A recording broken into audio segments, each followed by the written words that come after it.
Chapter 7. Being Specific. Platitudes and generalities roll off the human understanding like water from a duck. They leave no impression whatever.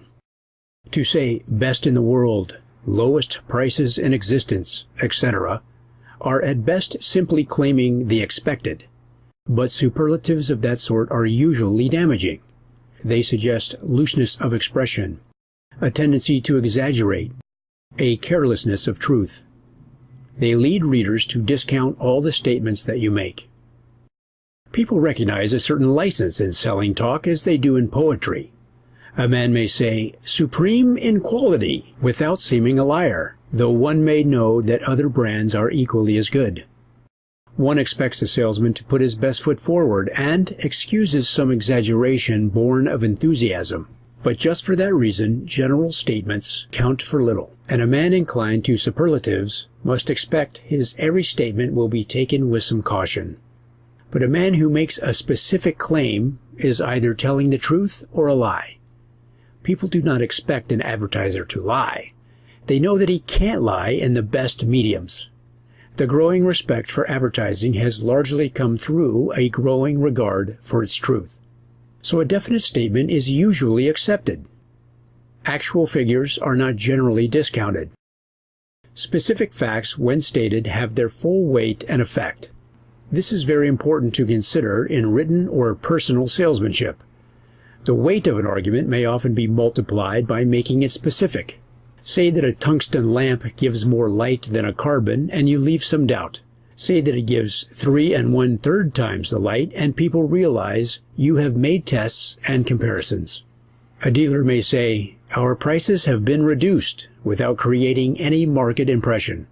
But when he says, "Our prices have been reduced 25%, he gets the full value of his announcement. A mail-order advertiser sold women's clothing to people of the poorer classes. For years he used the slogan, "Lowest prices in America." His rivals all copied that. Then he guaranteed to undersell any other dealer. His rivals did likewise. Soon those claims became common to every advertiser in his line, and they became commonplace. Then, under able advice, he changed his statement to, "Our net profit is 3%. That was a definite statement, and it proved very impressive. With their volume of business, it was evident that their prices must be minimum. No one could be expected to do business on less than 3%. The next year, their business made a sensational increase. At one time in the automobile business, there was a general impression that profits were excessive. One well-advised advertiser came out with the statement, "Our profit is 9%. Then he cited actual costs on the hidden parts of a $1,500 car. They amounted to $735, without including anything one could easily see. This advertiser made a great success along those lines at that time. Shaving soaps have long advertised abundant lather, does not dry on the face, acts quickly, etc. One advertiser had as good a chance as another to impress those claims. Then a new maker came into the field. It was a tremendously difficult field, for every customer had to be taken from someone else. He stated specific facts. He said, "Multiplies itself in lather 250 times, softens the beard in 1 minute, maintains its creamy fullness for 10 minutes on the face.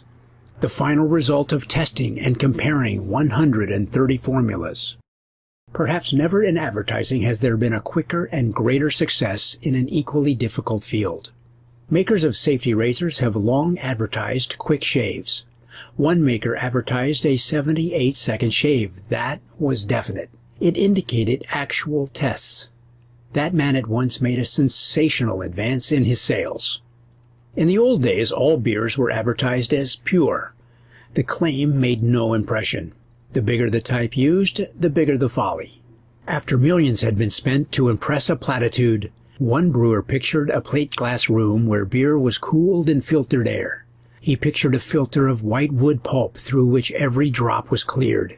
He told how bottles were washed 4 times by machinery, how he went down 4,000 feet for pure water, how 1,018 experiments had been made to attain a yeast to give beer that matchless flavor. and how all the yeast was forever made from that adopted mother cell. All the claims were such as any brewer might have made. They were mere essentials in ordinary brewing. But he was the first to tell the people about them, while others cried merely, "Pure beer." He made the greatest success that was ever made in beer advertising. Used the world over is a very elastic claim. Then one advertiser said, "Used by the peoples of 52 nations," and many another has followed. One statement may take as much room as another, yet a definite statement many times as effective. The difference is vast. If a claim is worth making, make it in the most impressive way.